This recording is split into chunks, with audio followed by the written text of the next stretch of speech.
Good morning, girls. Today our chapter is collecting things. Collecting things mean चीज़ों को जमा करना. Have you ever thought about making a collection of something? क्या आपने कभी सोचा है किसी चीज़ों को जमा करने के लिए?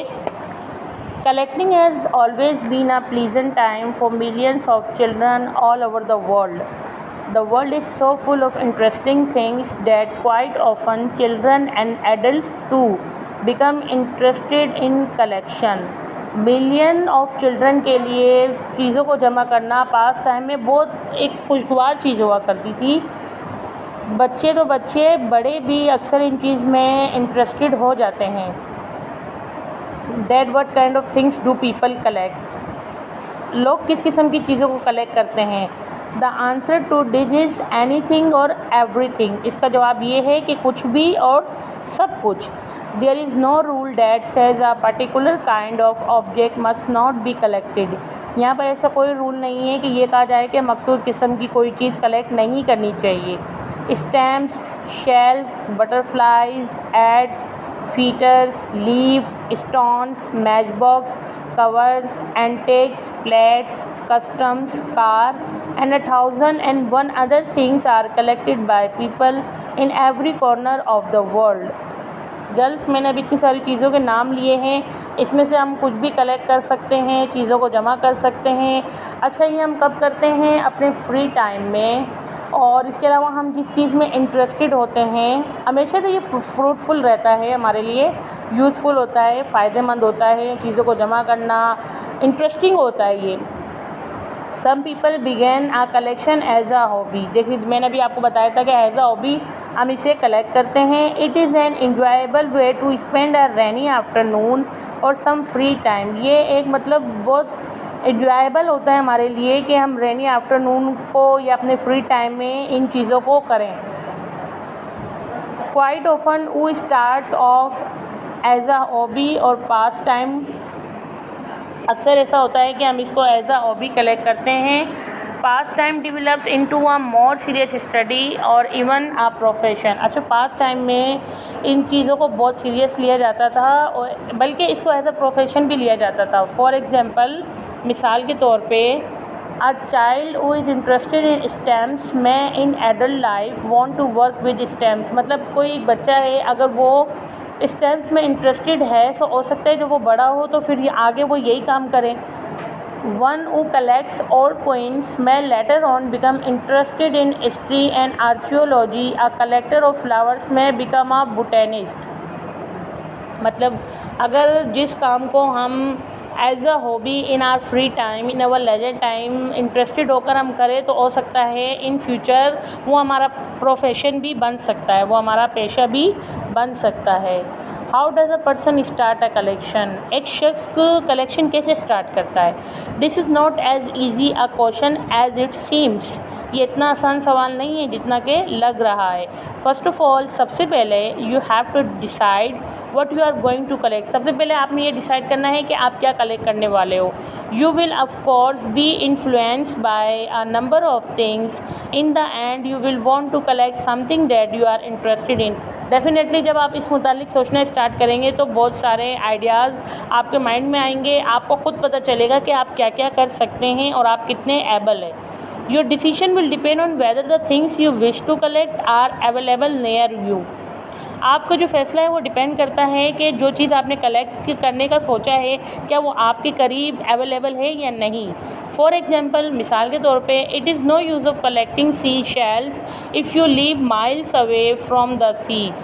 सी शेल कलेक्ट करने का कोई फ़ायदा नहीं है अगर आप समंदर से बहुत दूर रहते हो. मीन के इंसान को अपनी सहूलत भी देखनी पड़ती है. जो चीज़ आप कलेक्ट करना चाहते हैं क्या वो आपके इर्द गिर्द मौजूद है, आपको उसके लिए ज़्यादा प्रॉब्लम तो नहीं हो रही. अगर वो आपके थोड़ा करीब है, इधर करीब ही अवेलेबल है तो आप उस चीज़ का इंतखाब करें, अदरवाइज़ आप उस चीज़ का इंतखाब ना करें. Seldom visit the sea side. अगर आप बहुत कम सी साइड विजिट करते हो and no one living near the sea who might send you sea shells. और आपको पता है कि वहाँ पे ऐसा कोई भी नहीं रहता कि जो आपको सी शेल्स सेंड कर सके.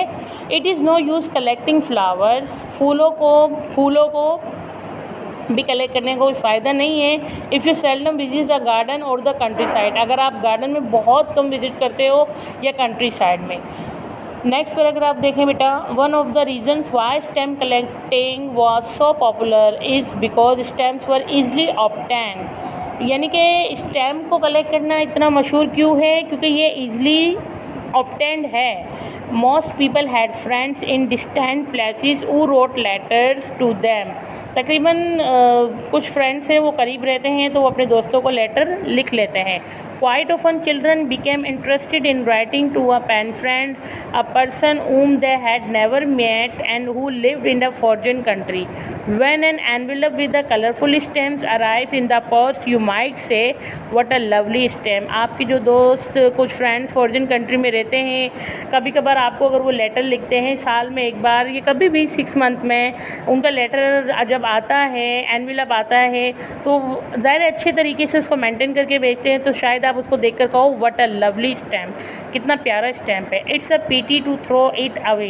ये फजूल है कि इसको हम कहीं फेंक दें, ऐसा नहीं करना चाहिए। एनवेलप को पढ़ के फिर हम एनवेलप भी आपने देखा होगा अक्सर फ्रेंड्स संभाल के रखते हैं। That stamp then becomes the first in your collection. फिर क्या होता है कि उसको देख के आपका भी शौक पैदा होता है कि मैं भी मतलब इस तरह की चीज़ों को कलेक्ट करूँ। It is the start of a new and interesting hobby. और ये किसी भी हॉबी को शुरू करने का एक नया वे होता है। There are many ways of keeping a collection. बहुत सारे वेज हैं जिससे आप कलेक्शन को रख सकते हैं। स्टैम्प में भी put into an album. Stamps को एक एल्बम में भी पुट किया जा सकता है। Stones or bottles will have to be kept in cabinets or in box. Bottles और स्टोन्स को कैबिनेट में भी रखा जा सकता है और बॉक्सेस में भी। And flowers can be press and pasted into a scrap book. और फ्लावर्स को प्रेस करके स्क्रैप बुक में पेस्ट किया जा सकता है। Here are some tips to start a collection of flower। यहाँ पे देखें बेटा कुछ टिप्स दिए हुए हैं कि हम फ्लावर्स को कैसे कलेक्ट कर सकते हैं। नंबर 1 देखें, never pick more flowers than you need for study.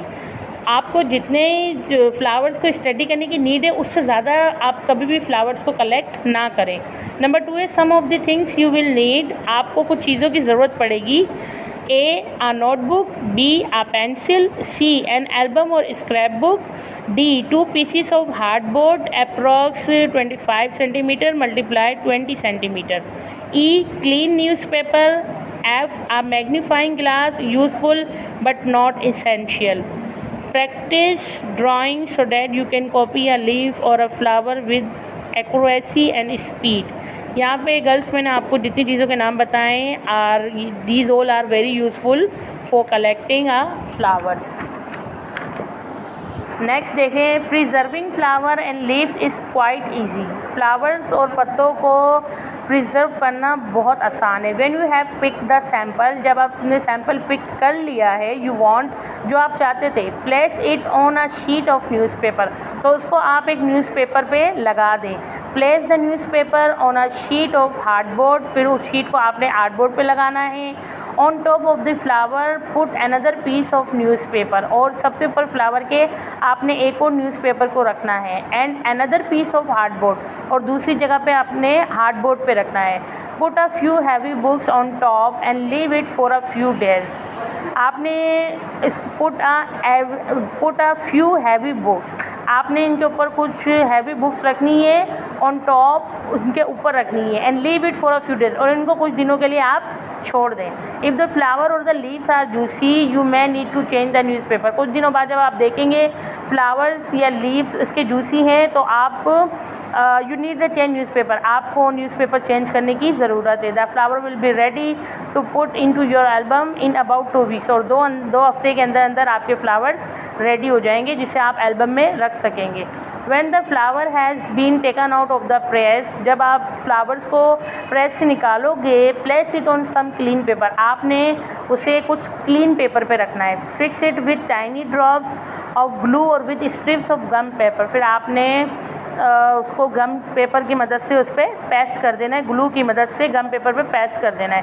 Paste the old page in your album, आपने अपना पूरा पेज जो है एल्बम में लगाना है। ये एक इंटरेस्टिंग हॉबी है जो कि मैं आपको बता रही हूँ। इंटरेस्टिंग है मतलब collecting flowers. In addition to putting sample of flower in your record book, आपने एक रिकॉर्ड बुक अपनी बनानी है, उसमें आपने क्या करना है, सैम्पल ऑफ फ्लावर्स को ऐड करना है। You will have to make notes about the flower, आपको फ्लावर के मुतालिक एक नोट्स भी बनाना पड़ेगा। You can record the name, आप नेम भी रिकॉर्ड कर सकते हैं। When and where it was found, के मतलब ये कब और कहाँ से मिलाया है। इट्स साइज़, उसका साइज़, द कलर, उसका कलर, एंड शेप, और उसकी shape, and any other detail you wish, और वो डिटेल जो आप चाहते हैं अपनी मर्ज़ी के मुताबिक। If you are good at drawing, अगर आपकी ड्राइंग बहुत अच्छी है, you can make drawings of the flowers, आप फ्लावर्स की भी ड्राइंग बना सकते हैं। And plants that they come from, और पौधों की भी कि ये कहाँ से आए, जहाँ से ये आए हैं। गर्ल्स बेटा समझ में आ गया आप लोग को ये चैप्टर्स, कलेक्टिंग थिंग्स था, बहुत इंटरेस्टिंग चैप्टर मुझे लगा, एंड आई होप कि आप लोगों को भी समझ आ गया होगा। इसकी रीडिंग और प्रोनाउंसिएशन एंड एक्सप्लेनेशन मैंने आपको एक्सप्लेन कर दी है, ठीक है। इंशाल्लाह in next video we are going to complete, we are discussion something about the question answer of this chapter. Now what you have to do, you have to make a title page and you have to complete one writing page as well in a good writing. Thank you. Allah Hafiz.